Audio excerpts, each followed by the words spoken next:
Assalamualaikum warahmatullahi wabarakatuh. Waalaikumsalam warahmatullahi wabarakatuh. Waalaikumsalam warahmatullahi wabarakatuh. Selamat pagi teman-teman semuanya, sehat ya keadaannya, sudah makan belum?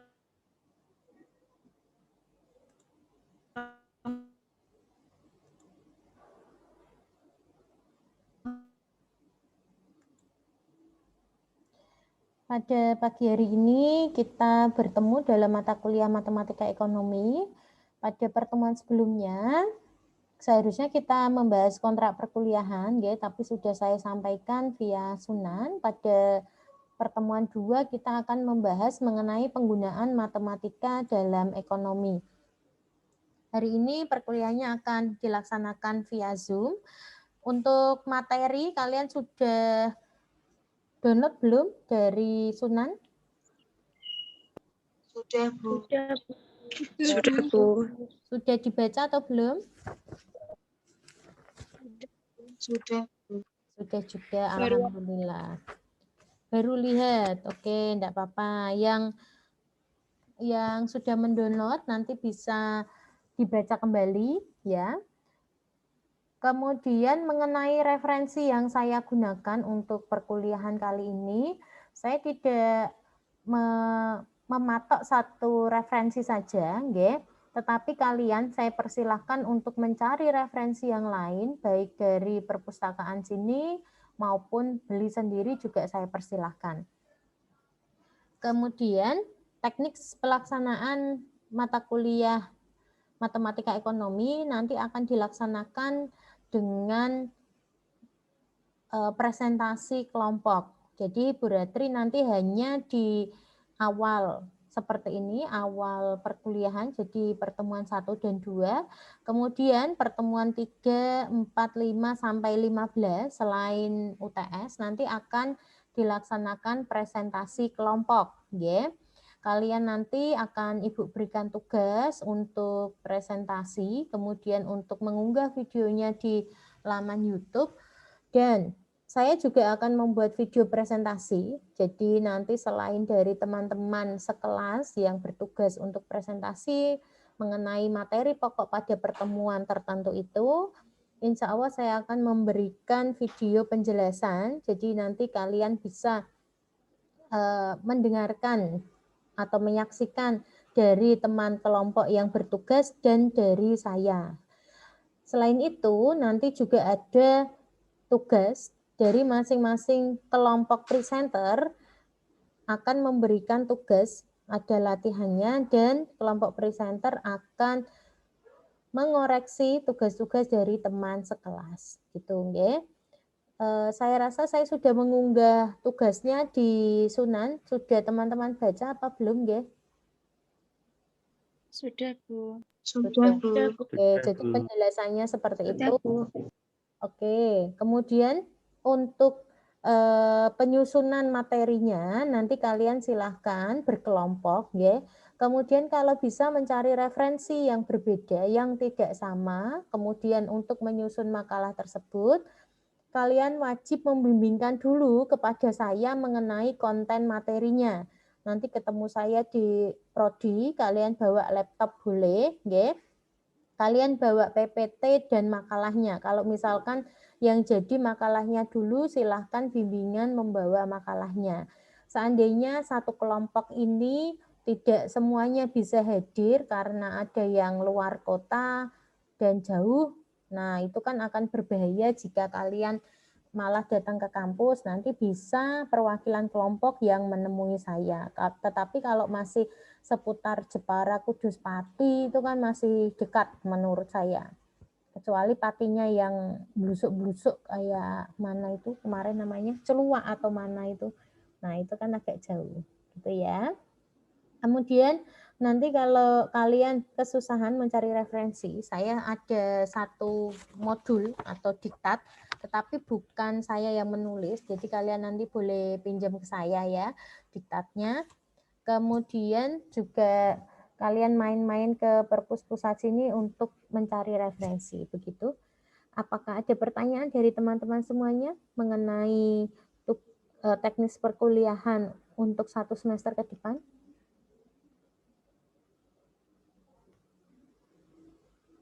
Belum ada? Belum, Insya Bu. Allah, Bu. Oke, kalau tidak ada pertanyaan, Ibu lanjutkan ke materi pertemuan kedua ya. Sebelumnya saya absen terlebih dulu. Silahkan teman-teman mengaktifkan videonya sehingga saya bisa screenshot. Ya. Diaktifkan dulu videonya. Ya. Saya hitung ya, 3, 2, 1. Bentar.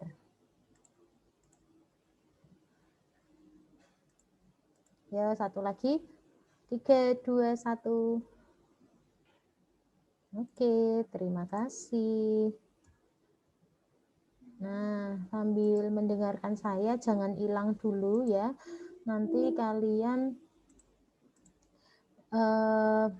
bisa mematikan videonya dulu.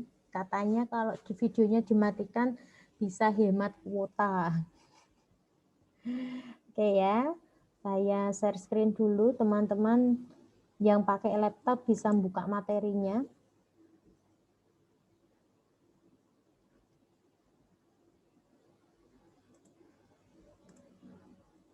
Sudah keluar ya?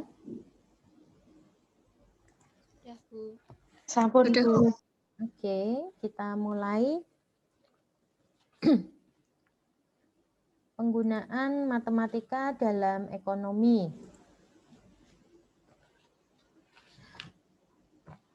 Peranan matematika membawa kemajuan yang luar biasa untuk ekonomi yang biasanya itu dari ekonomika sastra menjadi ekonomika secara matematis. Nah, fungsinya apa matematika itu? Salah satunya adalah diagram dan gambar akan membantu untuk menjelaskan fenomena-fenomena dari ekonomi. Yang dulunya matematika itu kalau kalian belajar mengenai filsafat matematika ya, matematika adalah the queen of knowledge, artinya matematika adalah ratunya ilmu pengetahuan. Selain itu, matematika juga sekaligus menjadi jongos. Nah, jongos tahu ya, jongos ya, pembantu ya. Mathematics is a king but also is a servant. Jadi matematika itu adalah raja dan ratunya ilmu pengetahuan, tetapi juga matematika adalah sebagai jongosnya dari ilmu pengetahuan. Mengapa kok seperti itu? Karena matematika juga digunakan untuk membantu menjelaskan ilmu pengetahuan yang lain. Kemudian penggunaan diagram-diagram dan gambar-gambar untuk menjelaskan berbagai fenomena ekonomi diperluas dengan penggunaan aljabar vektor, matriks, perhitungan diferensial, dan integral untuk melakukan analisis ekonomi. Dan pelopornya adalah Jevons, Marshall, and Walras. Ya. Kajian ilmu ekonomi lebih memusatkan pada konsep-konsep kualitatif seperti harga, biaya, tingkat upah, investasi, penghasilan, dan laba. Kemudian untuk pendekatan analisis masalah ekonomi ada 2 pendekatan. Yang pertama adalah pendekatan matematis atau matematika ekonomi. Yang kedua adalah pendekatan non-matematis. Untuk pendekatan matematika, ada 2 translasi yang harus diikuti, yaitu yang pertama adalah translasi problem ekonomi atau verbal statement problem ke representasi matematika. Jadi dari problemnya ekonomi kemudian direpresentasikan ke dalam bentuk matematika. Kemudian yang kedua adalah translasi penyelesaian masalah ke interpretasi ekonomi. Jadi penyelesaian masalah matematika akan diinterpretasikan, akan digunakan di dalam hasil-hasil perhitungan ekonomi. Ada beberapa keuntungan di dalam menggunakan pendekatan matematika. Yang pertama adalah bahasan matematika lebih ringkas dan padat. Dan juga dia akan menghasilkan solusi yang tepat. Yang kedua, matematika kaya akan dalil-dalil sehingga mempermudah pemakaiannya. Selain itu, matematika dapat merumuskan asumsi-asumsi dengan jelas sehingga terhindar dari bias. Dan yang keempat, memungkinkan menggunakan sebanyak n variabel. Ini adalah beberapa keuntungan di dalam pendekatan matematika untuk menyelesaikan masalah-masalah ekonomi. Mungkin kalau teman-teman mahasiswa mencari referensi mengenai keuntungan pendekatan matematika, bisa jadi lebih dari ini ya. Kemudian, topik bahasan matematika ekonomi yang pertama adalah matematika keuangan. Matematika keuangan dibangun menggunakan konsep barisan dan deret, sehingga berkaitan dengan masalah-masalah pertumbuhan seperti ada bunga tunggal dan bunga majemuk, itu menggunakan barisan dan deret, dan bunga ini digunakan di dalam sistem perbankan. Selain bunga, kemudian ada anuitas atau kalau kalian kenal itu dengan kredit motor, KPR. Nah, kalau kalian lihat brosur untuk kredit motor, itu kan ada perhitungan. Misalkan kalau angsurannya 1 tahun, berarti per bulannya harus berapa. Kalau mengambil kreditnya 3 tahun, per bulannya harus mengangsur berapa, DP-nya berapa. Nah, itu pakai perhitungan matematika yang dinamakan dengan anuitas. Matematika keuangan juga dibangun dari konsep depresiasi, ya, yaitu untuk aset aktiva tetap yang diinginkan perusahaan. Selain itu ada analisis biaya manfaat atau benefit cost analysis yang digunakan untuk mengetahui kelayakan proyek yang akan dibangun. Selain matematika keuangan, topik dalam matematika ekonomi membahas mengenai analisis input-output, ada programasi linier, surplus konsumen dan surplus produsen, ada analisis break-even yang menggunakan konsep fungsi linier dan non-linier, ada matriks dan kalkulus diferensial. Jadi banyak sekali topik matematika yang digunakan di dalam ekonomi. Saya rasa teman-teman mahasiswa yang menyusun PKM sudah terbiasa dengan istilah-istilah di dalam matematika ekonomi ini. Masalah fundamental di dalam ekonomi akan mengklasifikasikan kebutuhan manusia menjadi 3. Ada kebutuhan primer, yaitu kebutuhan yang harus dipenuhi agar hidup dapat berjalan normal. Contohnya adalah pangan, sandang, dan perumahan. Jadi ini adalah 3 kebutuhan primer. Artinya apa? Jika misalkan kita tidak makan, nah, maka hidup kita tidak akan dapat berjalan dengan normal. Begitu pula dengan sandang atau pakaian ya. Jika kita tidak memiliki pakaian, nah, tentunya tidak akan dapat menjalani hidup dengan normal dan juga perumahan atau tempat berteduh. Sehingga kalau misalkan ada bencana kayak kemarin bencana banjir, maka kebutuhan-kebutuhan yang disalurkan untuk korban-korban bencana itu adalah terutama adalah kebutuhan-kebutuhan primer seperti ini. Kemudian kebutuhan manusia yang kedua yaitu dinamakan kebutuhan sekunder atau kebutuhan pelengkap. Contohnya adalah HP, TV, alat transportasi, tempat tidur, alat dapur, alat olahraga, dan lain sebagainya. Jangan menganggap ya kalau HP itu adalah kebutuhan primer. Karena seandainya kalian ini hidup tanpa HP pun, kalian sebenarnya bisa hidup dengan normal. Hanya saja kebutuhan pelengkapnya ini masih kurang, seperti itu. Kemudian yang ketiga adalah kebutuhan tersier atau kebutuhan kemewahan yang bertujuan untuk meningkatkan prestis. Contohnya mobil mewah, kapal pesiar, tas mewah, villa, jet pribadi, baju mahal, perhiasan, berlian, dan lain sebagainya. Kalau misalkan mobil yang biasa saja, yang cukup untuk memenuhi kebutuhan pelengkap, dia masuk kebutuhan sekunder. Tetapi kalau mobilnya sudah mewah, pajaknya yang mahal, itu termasuk kebutuhan tersier. Nah, kebutuhan tersier dan sekunder ini memiliki batas yang tipis dan relatif. Jadi misalkan gini, bagi saya ya, tas mewah adalah kebutuhan tersier karena kebutuhan saya adalah tas laptop.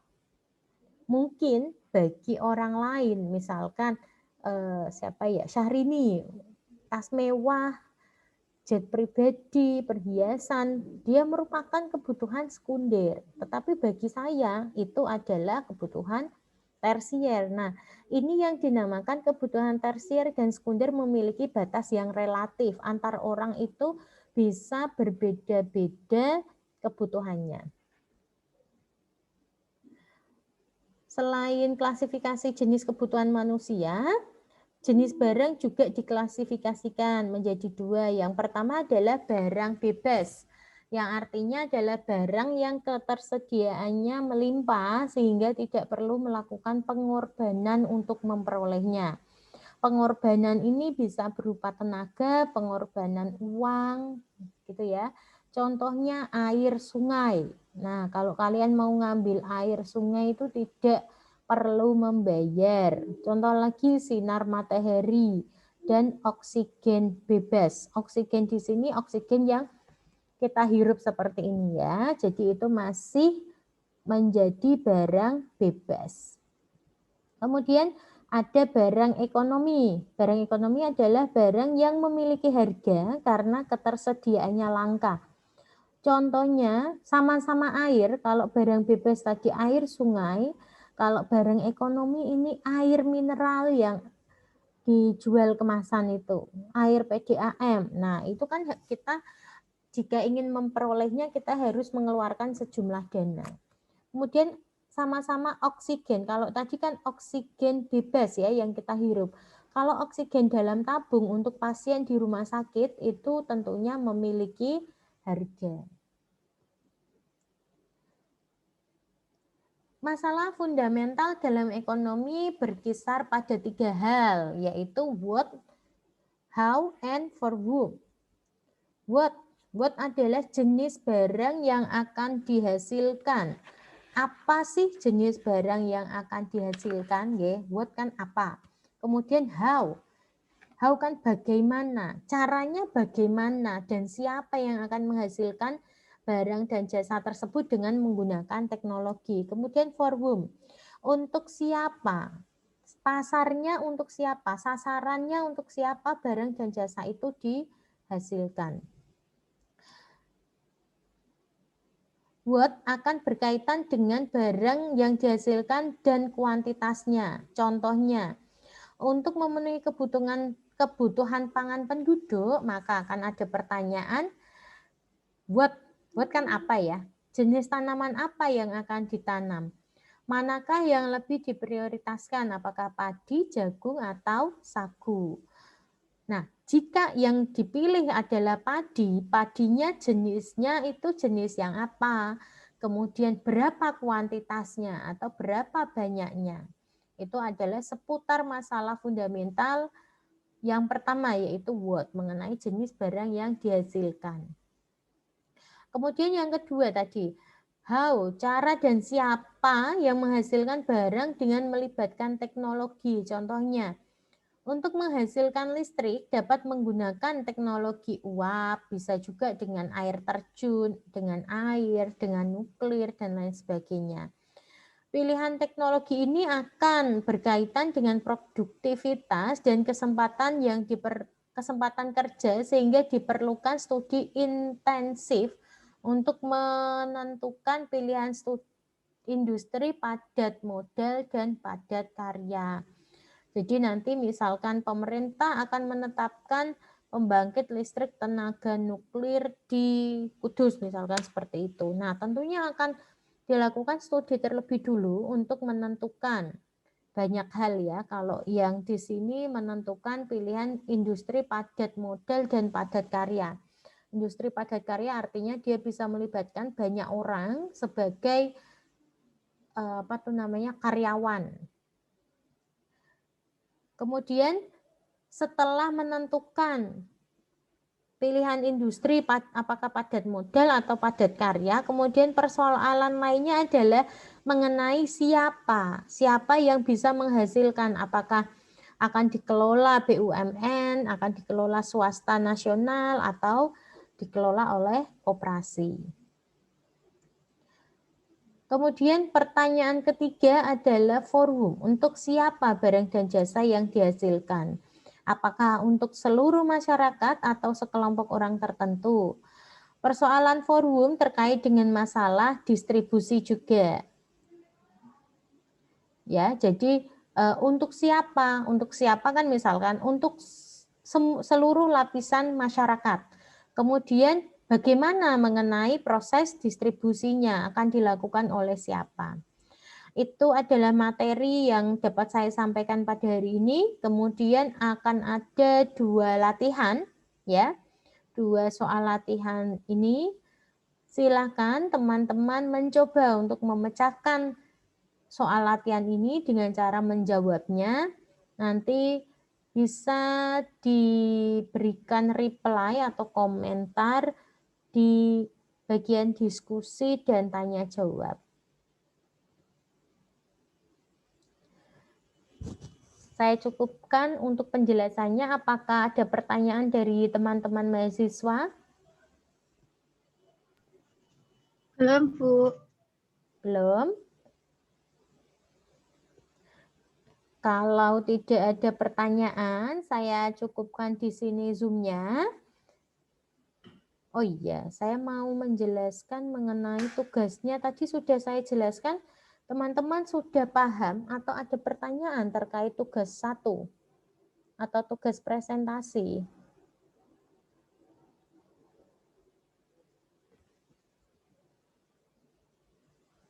Jadi nanti silakan dibuat, kemudian bimbingan dengan saya. Saya beri deadline tanggal berapa ya? Tanggal 1 sepertinya ya.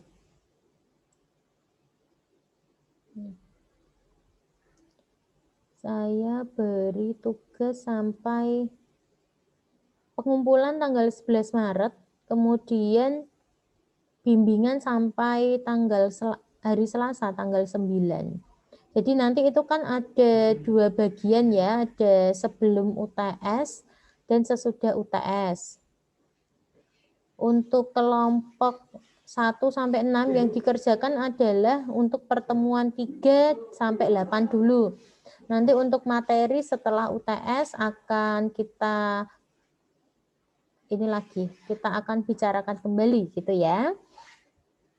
Cukup teman-teman mahasiswa? Tidak ada pertanyaan? Oke, kalau tidak ada, terima kasih. Saya akhiri Zoom-nya. Wabillahi taufiq wal hidayah. Wassalamualaikum warahmatullahi wabarakatuh. Bye-bye. Waalaikumsalam warahmatullahi wabarakatuh. Terima kasih, Bu. Terima kasih, Bu. Terima kasih, Bu.